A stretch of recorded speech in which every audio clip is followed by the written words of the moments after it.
জীবনের কি কন্ডিশন, ঘরের নেত্রী বিভীষণ, জীবনের কি আসেন কাকলি ম্যাডাম আসেন।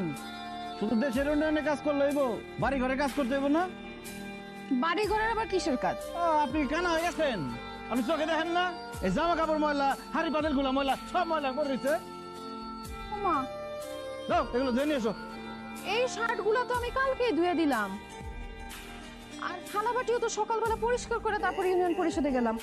এগুলো নোংরা হইলো কেমনে? ভালো করে পরিষ্কার করো না, এই জন্য ময়লা হয়ে রয়েছে। কাজ করার সময় মন কই থাকে? ইউনিয়ন পরিষদে গিয়ে পড়ে থাকে। যাও এখন গিয়ে সব পরিষ্কার করে নিয়ে এসো।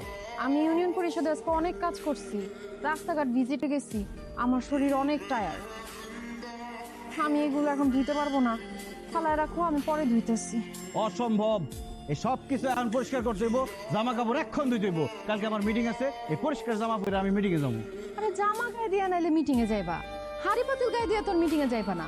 হাড়ি পাতিল এখন ধুইতে হইব কেন? কারণ আমি নোংরা পছন্দ করি না। আমার বাড়িতে হাড়ি পাতিল নোংরা থাকবো, এটা আমি একদম মাইনে নিতে পারবো না। বসির এতগুলা কাজ আমি এখন করতে পারবো না। তুমি কোন শার্টটা কালকে মিটিং এ পরবা সেটা দেখায় দাও, আমি ওইটা ধুয়ে দিতেছি। আমার না শরীরে একটু এনার্জি নাই। আমারও কোনো এনার্জি আছিল না। তুমি আমারে দিয়ে রাস্তার কাজ করাইছো, মাটি কাটাইছো। আমি যেহেতু মাটি কাটছি, সেহেতু তোমার হাড়ি পাতিল পরিষ্কার করতে হইব, জামা কাপড় পরিষ্কার করতে হইব। যাও। দেখো বসির, তুমি অন্যায় করছো, আমি সেটা শাস্তি দিছি, তুমি সেটা বাড়িতে টাইনে আনতেছো কেন? কাজের জায়গায় কাজ, সংসারের জায়গায় সংসার। এই তো লাইনে আসছো। আমি তো কাজের জায়গায় কাজটা ঠিক মতো করে আসছি, এখন তুমি সংসারের জায়গায় ঠিক মতো সংসারটা করো, সংসারের জিনিসপত্র পরিষ্কার করো। যাইতে বলছি যাও, পুকুরে যাও, সব ধুয়ে নিয়ে আসো। বসির, তুমি কিন্তু বাড়াবাড়ি করতেছো। শুরুটা আমি করছি? শুরুটা তো তুমিই করছো। এতগুলা মানুষের সামনে আমার অপমান করছো, আমার দিয়ে মাটি কাটানে কাজ করাইছো।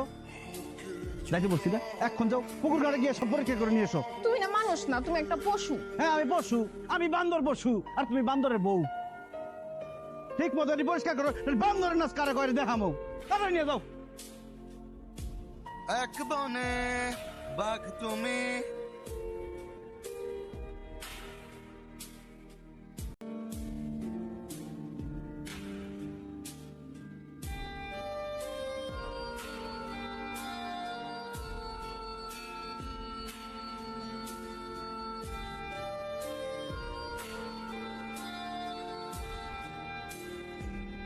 জীবনের কি কন্ডিশন, ঘরের নেত্রী বিভীষণ, জীবনের কি কন্ডিশন, ঘরের নেত্রী বিভীষণ।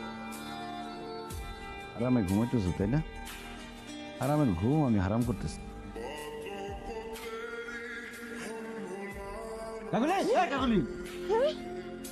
কি? আমার শরীর হাত পা খুব ব্যথা করতেছে, শরীরটা ব্যাস ব্যাস করতেছে, ঘুম আসতেছে না। তো আমি কি করব? তুমি কি করবে মানে? তুমি আমার শরীর হাত পা দিবা, আমার ঘুম পাড়াই দিবা। দাও ঘুম পাড়াই দাও। দেখো আমার এখন ঘুমে চোখ হইতে দিতেছে, আমি এখন পারবো না। আমি ঘুমাবো। আবার হয় কেন? তোমার চোখে ঘুম আছে, আমার চোখে তো ঘুম নাই। আগে আমার সুন্দর করে হাত পা টিপা আমার ঘুম পাড়াই দিবা, তারপর তুমি ঘুমাবো। দেখো ইউনিয়ন পরিষদে কতগুলা কাজ করছি, বাড়িতে আসার পর থেকে তুমি থালা বাটি কতগুলো কাপড় চোপড় ধোয়াইলা, রান্না বান্না করে তোমার খাওয়াই পর্যন্ত দিলাম।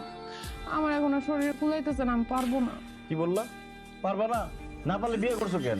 বিয়ের আগে বোঝো নাই যে বিয়ে করলে স্বামীর সেবা করতে হবে, তার হাত পা টিপা দিয়ে তার ঘুম পাড়াই দিতে হবে?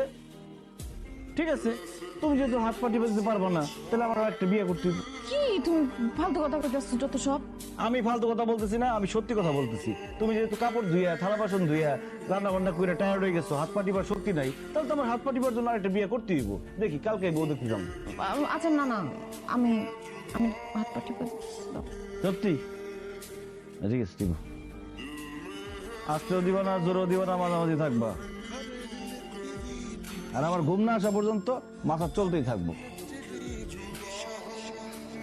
আর জোরে যাও।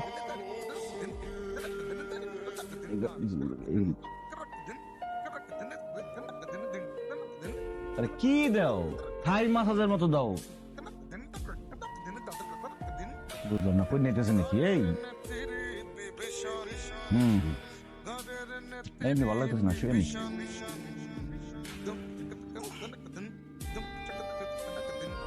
ভালো মতো দাও। না ঘুমানো পর্যন্ত মাথা চলতেই থাকবে। ঘরের নেত্রী, ঘরের নেত্রী বিভীষণ, ঘরের নেত্রী বিভীষণ, ঘরের কি হলো ঘর যাও ঘরের নেত্রী বিভীষণ। ম্যাডাম সরাসরি অ্যাকাউন্ট আছে যারা আর কি অ্যাকাউন্ট নাই। মরিয়ম, জি ম্যাডাম। বিধবা ভাতার সবাই আসছে? সবাই তো আসে নাই, আমার ওয়ার্ড 2 নম্বর ওয়ার্ডের মহিলারা আসছে। আসতে বলেন।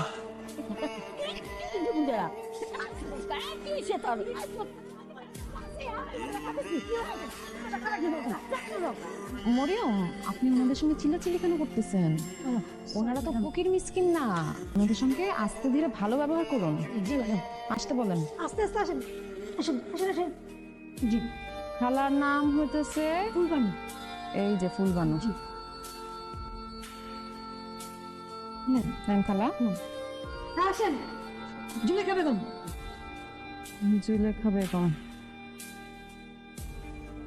এই যে খালা। মাগো, আল্লাহ তোমার বাঁচায় রাখো। দোয়া করি যেন সারা জীবন তুমি আমাকে ইউনিয়ন পরিষদে থাকো। ধন্যবাদ চাচি, দোয়া করেন। নেক্সট আসেন। আসেন। আপনার আপনি আকলিমা বেগম না? জি চেয়ারম্যান সাহেব। আপনার জামাইয়ের নাম তো মনু মিয়া। জি আরে আজকে তো বিধবা ভাতা দেয়া হইতেছে, আপনি আসছেন কেন?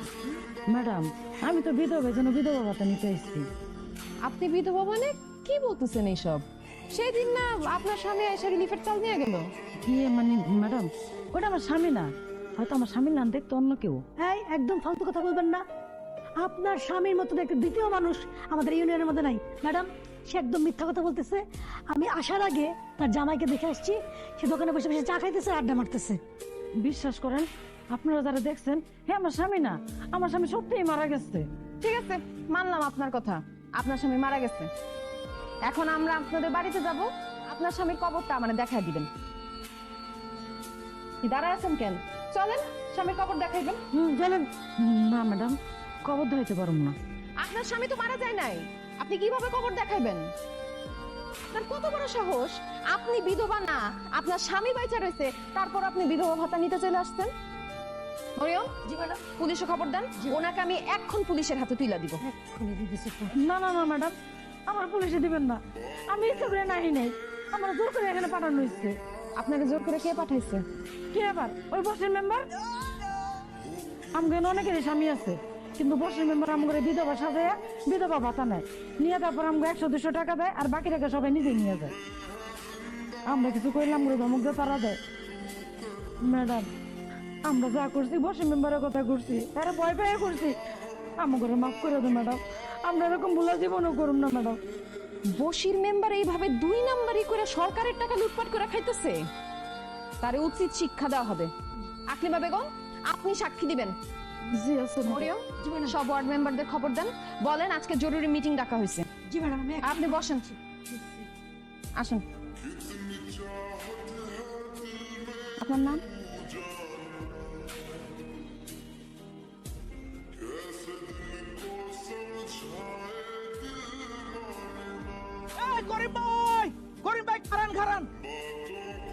করিম ভাই, চেয়ারম্যান ম্যাডাম যে জরুরি মিটিং ডাকছে, কি কারণে ডাকছে কিছু জানেন?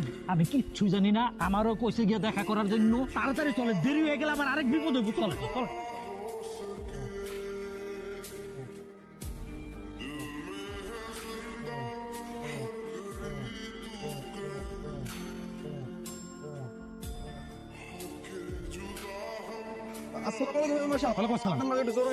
আরে এখন কথা কর সময় নাই, চেয়ারম্যান ম্যাডাম জরুরি মিটিং ডাকছে, আমার যাইতেছে, আমার বিপদ, আমি এখন কথা কইতাম না।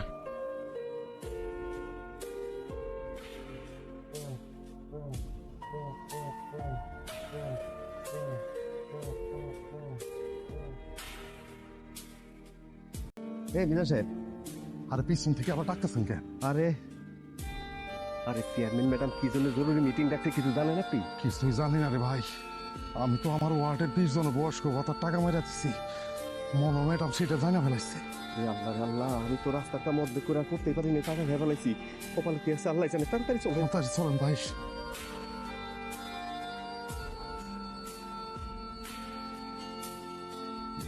ডাকছে, কিছু বলতে পারেন?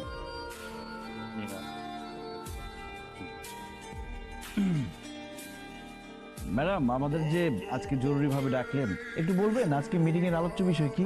আজকে জরুরি মিটিং ডাকা হয়েছে কারণ আপনাকে ইউনিয়ন পরিষদের মেম্বার পদ থেকে আজকে বহিষ্কার করা হবে। কি বলেন ম্যাডাম? কেন, আমি কি করছি? ও, আপনি কি করছেন জানেন না? ঠিক আছে, আপনাকে একটু মনে করায় দিই। শান্ত, নিয়ে আসো।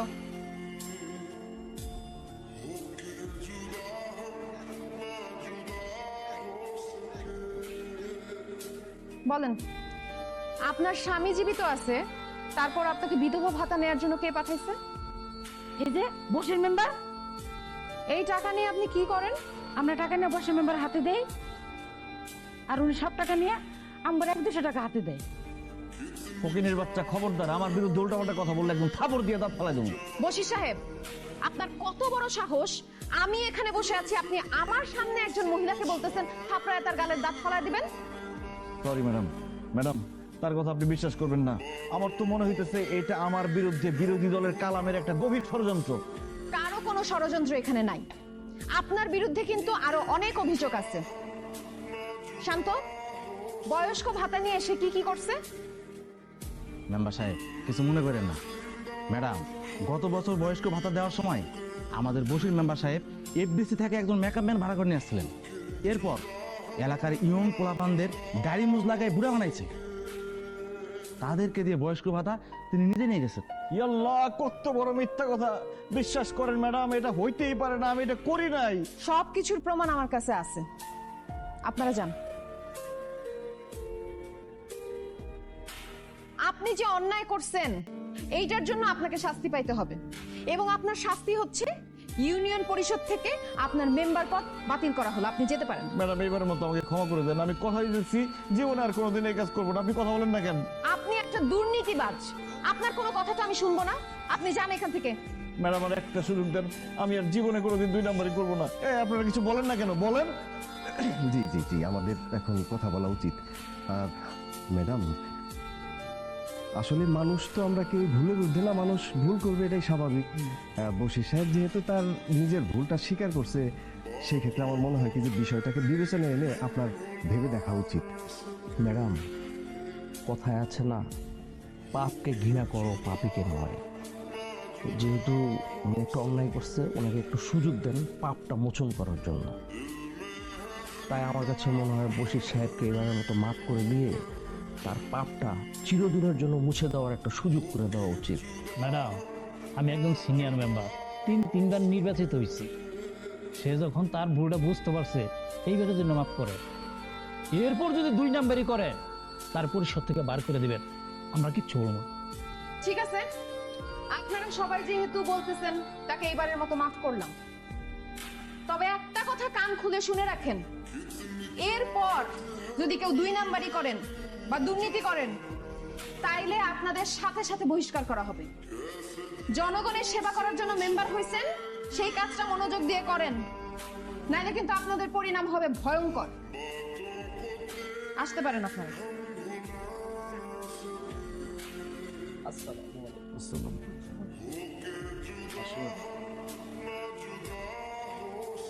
আমরা তো মুরব্বী মানুষ, আপনি বুঝায় বলতে পারেন না, এত খারাপ ব্যবহার করে।